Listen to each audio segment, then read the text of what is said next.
बिस्मिल्लाहिर्रहमानिर्रहीम, अस्सलाम वालेकुम। लोरेंट्स ट्रांसफॉर्मेशन को हमने लास्ट टाइम जो ड्राइव किया उसके लिए हमारे पास एक एग्जांपल है, वो देख लेते हैं जल्दी से। अब आपके पास ये मैट्रिक्स गिवन है, इसको हमने लोरेंट्स प्रूव करना है। आपके पास ये जो मैट्रिक्स है इसके लिए सबसे पहले तो आपके पास ये जो GRS GIJ ARI AJS का कंसेप्ट है अच्छे से क्लियर होना चाहिए। अगर ये क्लियर होगा तो आप इसकी वैल्यूज को अच्छे से एक्सपेंड कर सकेंगे और देन इस मैट्रिक्स को लोरेंट्स प्रूव कर सकेंगे। आप क्योंकि आपके पास इक्वेशन मैट्रिक्स जो उसकी फॉर्म बनी थी उसके अंदर हमने देखा था लास्ट टाइम कि आपके पास इस इक्वेशन की जो वैल्यूज हैं वो 1 -1 और 0 आनी चाहिए, ठीक है। अब इन वैल्यूज को ही हम इस मैट्रिक्स के लिए प्रूव करेंगे। किस तरह से प्रूव करेंगे, आपने इस मैट्रिक्स को लास्ट टाइम मैंने इसको थोड़ा सा एक्सप्लेन किया है, लेकिन आपने इसको अगर मैं आपको थोड़ा सा अभी फिर से बता दूं कि आपने इन मैट्रिक्स को एक्सप्लेन किस तरह से करना है। इस ये जो फॉर्म है इसको लिखना किस तरह से, ओपन किस तरह से करना है। इस फॉर्म को ओपन करने के लिए आपने क्या करना है, आपने इसके लिए आपके पास टोटल 3 कंडीशन है। पहली कंडीशन ये है कि आप इस मैट्रिक्स के अंदर आई जे तो डमी है, आर और एस की जो वैल्यूज हैं वो क्या करें, आर और एस को 0 पुट करें। अब आप जब आर और एस दोनों वैल्यूज को 0 पुट करेंगे तो ए इस टर्म के लिए भी 0, इस टर्म के लिए भी 0, तो आपके पास ए 0 और इसका मैं एक दफा यहाँ पे लिख लेती हूँ स्क्वायर, ठीक है। इसको पहले लिख लेते तो बेहतर था। फिर मैंने आर और एस को 0 पुट किया है। अब मेरा ए 0 का स्क्वायर ही आगे चलता जाएगा ना, आर एस तो 0 ही रहेगा। आई जे की वैल्यूज इंक्रीज होती जाएंगी तो ए 0 का स्क्वायर पहली वैल्यू के लिए हम इसको आई जे की वैल्यू के लिए हम आई और जे 0 लिख लेते हैं, फिर आई जे 1 आई जे 2, तो यही वैल्यू उन्होंने लिखी है कि जब आर और एस 0, ये आर और एस का 0 और उसका स्क्वायर फिर लिख लिया आई जे के लिए 0, फिर आई जे को वैल्यू 1 2 3। अब आपने इसको 3 तक वैल्यू दी क्योंकि आपके पास ये 4 डायमेंशनल सिस्टम है। आप देखें उसका आंसर 1 किस तरह से आता है। जब आप आर और एस को यहाँ पे इस टर्म के अंदर 0 पुट करेंगे तो आपके पास लेफ्ट हैंड साइड पे बनेगा G0, ठीक है। G0 ही बनेगा तो ये जो G0 है आप उसको 1 कहेंगे, तो आपके पास पहली इक्वेशन की पहली मैट्रिक्स के लिए इक्वेशन आ चुकी है। या लोरेंट्स को हमने पहले इस तरह से एक्सप्लेन किया। अब दूसरी कंडीशन आपके पास क्या है, अब हमने आर और एस को 0 पुट किया था, अब आप आर और एस को 1 पुट कर लें तो आपके पास यहाँ जब मैंने इसको 0 लिखा था अब आप यहाँ लिखेंगे A1 का स्क्वायर, तो आप बस बाकी टर्म्स उसी तरह से ओपन होंगी। आपने अब जब आप आर और एस को 1 पुट करेंगे ना तो यहाँ पे आपके पास G1 फॉर्म बनेगी और ये जो G1 फॉर्म है ना इसको हम -1 के इक्वल रखेंगे, ठीक है। ये फॉर्म इस तरह से ओपन होगी। उसी तरह से आपके पास आई जे रेज होंगे। अब आप कहता है कि जो जे की वैल्यू है 1 2 3 तक जाएगी। अब किस तरह से, अब ये जो देखिए आर और एस 1 हो रहे हैं, यहाँ पे आर और एस अब 1 होने के लिए किस तरह से उन्होंने इस इक्वेशन को लिखा है थोड़ा सा देख लेते हैं। अब आपके पास आर और एस 1 है, आपके पास आई जे टर्म उसी तरह से 0 1 2 3 अप टू 1 2 3 तक ओपन हो रही है। अब ये जो जे की वैल्यू है यहाँ पे 1 2 3 है, क्यों इस तरह से उन्होंने लिखा, जब आपने आर वाली वैल्यू को, अब इसको मैं अगर यहाँ पे थोड़ा सा एक्सप्लेन कर दूं तो कि यहाँ लिखते हैं ए, आप सबसे पहले तो आर और एस की वैल्यू अब हम क्या पुट कर रहे हैं, 1 पुट कर रहे हैं। A1 का स्क्वायर बनेगा आपके पास, फिर इसके बाद आप बस यहाँ पे बनेगा A1 का अगेन आपके पास ये टर्म्स स्क्वायर बनती जाएंगी। वैल्यूज में चेंजिंग कहाँ आएगी, जब आप आई जे की वैल्यू देना स्टार्ट करेंगे 0 1 2 3 अप टू सो ऑन। अब आपके पास A1 का स्क्वायर यहाँ पे आई जे की वैल्यू 0, फिर 1 फिर 2 फिर 3, इस तरह से ये टर्म्स इंक्रीज होती जा रही हैं। I1 तो सेम ही रहा है तो इस 1 को यहाँ पे उन्होंने जे का नेम दे दिया, ठीक है। और ये कहता है कि ये जो जे है ना, इस जे को हम एरा 1 2 3 लेंगे यहाँ पे। अब वो जो लास्ट थर्ड इक्वेशन है वो किस तरह से बनेगी, जब आप आर को 0 या एस को 1 रख लें या आर को 1 या एस को 0 रख लें तो आप बस ये थर्ड इक्वेशन बन के आएगी। जब आप आर को इस टर्म के अंदर देख लेते हैं जी, आप जब आर को 0 या एस को 1 रखेंगे तो यहाँ से रुकिए, तो आपके पास आर और एस की टर्म्स के अंदर चेंजिंग आएगी। मतलब आपके पास आर सेम होगा, एस डिफरेंट होगा, आर डिफरेंट होगा, एस सेम होगा। मतलब आप आर 0 रखते हैं तो एस 1 रखते हैं तो A0 A1 फॉर्म बनेगी। तो इसलिए उन्होंने यहाँ पे इस फॉर्म के लिए आई और जे डिफरेंट मैट्रिक्स यहाँ पे लिखी है, क्योंकि ताकि हमें पता चलता रहे कि R0S1 है, R1 है, S0 है, ठीक है, इस टर्म के लिए। इसलिए IJ को उन्होंने फिर 0 पहली वाली वैल्यू में 0 1 2 3 अप टू सो ऑन। और ये इसका कंसेप्ट था कि इसके लिए जब आप R0S1 रखेंगे तो आपके पास 0 इंटू 1 0 फॉर्म बनेगी, G0 जो है वो आपके पास 0 इस टर्म के इक्वल आएगा। अब हम इसको थोड़ा सा प्रूव कर लेते हैं। प्रूव के लिए आपके पास सबसे पहले ये मैट्रिक्स गिवन है। मैट्रिक्स की जो फर्स्ट टर्म है ये आपके पास A0, फिर नीचे A0 ये वाली A0 वाली, ये A1 वाली, A2 वाली, A3 वाली, ठीक है।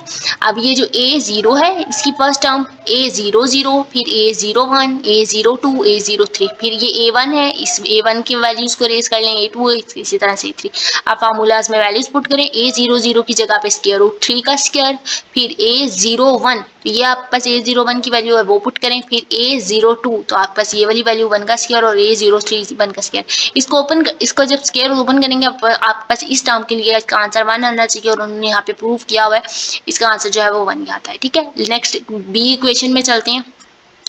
बी इक्वेशन में आप वैल्यूज पुट करेंगे उसी तरह से। सबसे पहले आपने इस बी इक्वेशन के लिए आपने क्या करना है, J1 पुट कर लेना है, फिर J2 पुट कर लेना है, फिर J3 पुट कर लेना है। अब आप इस इक्वेशन में जब J1 पुट करेंगे तो A01 का स्क्वायर, तो आपके पास जो 01 वाली वैल्यू है वो ये है स्क्वायर रूट 2 का स्क्वायर।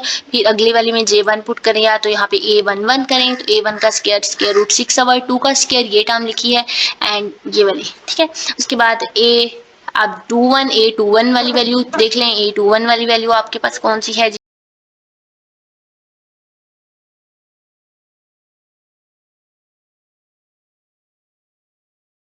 और आपके पास इसका आंसर जो है वो -1 आना चाहिए। अब आपने सबसे पहले A01 की वैल्यू पुट की तो आपके पास A01 स्क्वायर रूट 2 है, ये लिखा हुआ है। देन आपने A11 की वैल्यू पुट करनी है, ये वैल्यू लिखी हुई है वो लिखेंगे। फिर आपने A21 की वैल्यू पुट करनी है, फिर आपने ए इसके बाद A21 के बाद एक सेकेंड A31 की वैल्यू पुट करनी है वो लिखेंगे, और आपके पास इसका जो आंसर है वो ये -1 आ गया। सिमिलरली अब आप इस J के अंदर 2 पुट करें, A02, A12, A22, A32 values put करें, आंसर 0। फिर J3, A03, 1 3 2 3 3 3। आपके पास इन तीनों इक्वेशंस को उन्होंने यहाँ पे सॉल्व किया है। सॉल्व करने के बाद इन सबका आंसर जो है -1 आया। आप इस इक्वेशन नंबर बी जो है वो सेटिस्फाई होगी। इक्वेशन नंबर सी के अंदर आपके पास ये वाली वैल्यूज है। अब यहाँ पे आई और जे इक्वल नहीं हो सकते हैं, जैसे हमने कहा कि आर और एस डिफरेंट होंगे, और आर और एस को मैंने आपको बताया कि वो आई जे की टर्म में लिख रहे हैं। तो आप मतलब कि मेरा आई यहाँ 0 हो सकता है और जे 1 हो सकता है, आई 1 हो सकता है, जे 0 हो सकता है। तो इस तरह की टर्म्स को हम लेंगे। सबसे पहले जो हम इसके लिए इक्वेशन नंबर सी के लिए लेते हैं, इस इक्वेशन में उन्होंने क्या किया है, अभी ना हम इसके लिए यहाँ से इसको स्टार्ट करते हैं। सबसे पहले हम आई को 0 रखते हैं, जे को 2 रखते हैं, दोनों डिफरेंट होने चाहिए। आप इस फार्मूले के अंदर आई को 0 रखें, जे को 2 रखें, तो A00, A02। अब आप पास A00 के लिए जो इक्वेशन है स्क्वायर रूट 3, और A01 के लिए A02 के लिए जो वैल्यू है वो दोनों वैल्यूज को यहाँ पे पुट करें तो आपके पास 0 स्क्वायर रूट 3 देखेंगे लिखा हुआ है। उसी तरह से आपसे पहले आप फार्मूला ऊपर लिख रहे हैं, उसको फिर सेटिस्फाई करता जाए, और आपके पास इसके लिए आंसर जो है 0 आना चाहिए। जब आपने I0 J2 रखा, अब आप उसी फार्मूले के अंदर इक्वेशन के अंदर I0 J3 रखें, ये 0। अब जब आपने I को फिक्स कर लिया, J को रेस करते गए। अब हम I को फिक्स कर लेते हैं, I को 1 फिक्स करते हैं और J को रेस करते जाएंगे। सबसे पहले अब हमने I को 1 फिक्स कर लिया, इस वाली वैल्यू पे आई हूँ। मैं आपको मूव इस तरह से कर रही हूँ कि आपका कंसेप्ट इकट्ठा रहे, क्योंकि यहाँ पे थोड़ा आगे पीछे करके लिखा हुआ है। अब हमने यहाँ पे I को 1 रख लिया और J को 2 रख लिया, I1 J2। इसी तरह से वैल्यूज पुट करेंगे, आंसर जो है वो 0 आना चाहिए। फिर I को 1 रख लिया, J को 3 रख लिया। वैल्यूज इस तरह से नहीं होना चाहिए कि वो सेम हो सके, मतलब आप यहाँ पे अगर आप I0 J भी 0 रख लेते। अब हमने I1 रखा तो J3 रखा, I1 और J11 वाली टर्म तो हमने यूज ही नहीं की है। I1 और J2 रखा, फिर I1 और J3 रखा। अब आप बस इसके बाद जो टर्म है I2 रखें और J3 रख लें, I2 रखें और J1 रख लें। इस तरह से भी आप इसको सॉल्व करके देख लें, आप पास इसका जो आंसर है वो 0 ही आएगा।